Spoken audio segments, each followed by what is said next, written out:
Hi, this is Apostle Tony Hill, and welcome to another episode of The Word Made Flesh. This is when we take a powerful passage and bring it to life. I would like to share with you 4 instances when Jesus had to be assertive but yet remain godly. Here we find in John 8:44, Jesus talking to the Pharisees and the Sadducees, and he tells them that you are of your father, and the lust of your father you will do. Then he brings them to the revelation that I'm talking about the devil. I'm sure that this was very offensive to the Pharisees and the Sadducees because they made claim that Abraham was their father.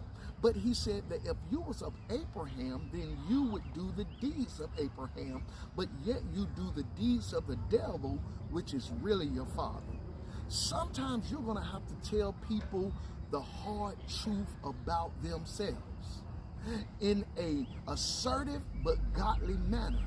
And just because I have to tell you the truth about yourself, you cannot say that I am not being godly. Don't allow anyone to make you feel that because you tell them the truth about themselves that you are not of God, my God. Number 2, Matthew 17:17.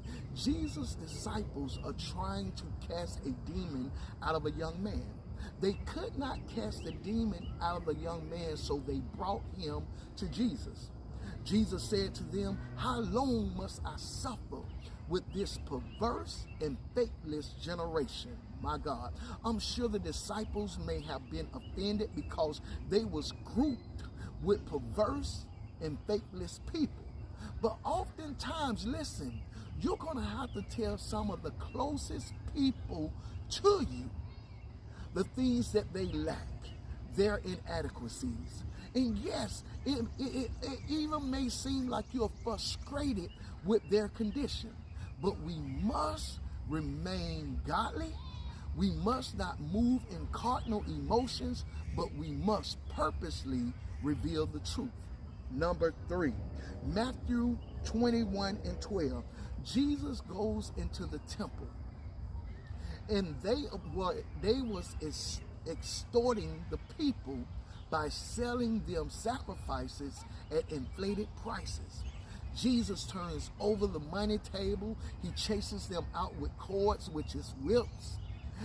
And he says, "My Father's house will not be a house of merchandise, but a house of prayer." Listen to what I'm saying. Sometimes you're going to have to physically stand up for injustice and maintaining the integrity of the kingdom. Yeah, it might be at church. Yes, it might be within the family structure. Yes, it might even be on your job. Yes, it might even be in your community. But sometimes you're going to have to physically interrupt injustice and maintain physically the integrity of the kingdom. But don't allow anyone to tell you that you're ungodly because you're standing up. Last but not least, Luke 22:42. Jesus goes into the Garden of Gethsemane and he said, "Father, if it be thy will, you can allow this cup to pass from me." What was he saying? "Father, if it be thy will, you can allow this suffering to miss me." Yes, sometimes we're going to want to be relieved from the suffering of the assignment. But don't let anybody make you feel ungodly because you no longer want to suffer. You might not want to suffer in the marriage. You might not want to suffer in the family unit. You may not want to suffer on the job. You may not even want to suffer in the church. But second of all, Jesus said this, "Nevertheless, not my will, but your will be done." It's okay to not want to suffer, but it's not okay to abandon the assignment. Jesus did not want to suffer, but yet and still he stuck to the assignment. Don't allow anyone to make you feel ungodly because you are tired or you are afraid to suffer.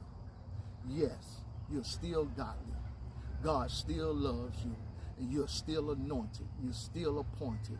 You are still a man. You're still a woman. Even though you go through human situations where you have to be assertive, but yet godly. This is Apostle Tony Hill. Thank you for tuning in to another episode of The Word Made Flesh, where we take a powerful passage and bring it to life.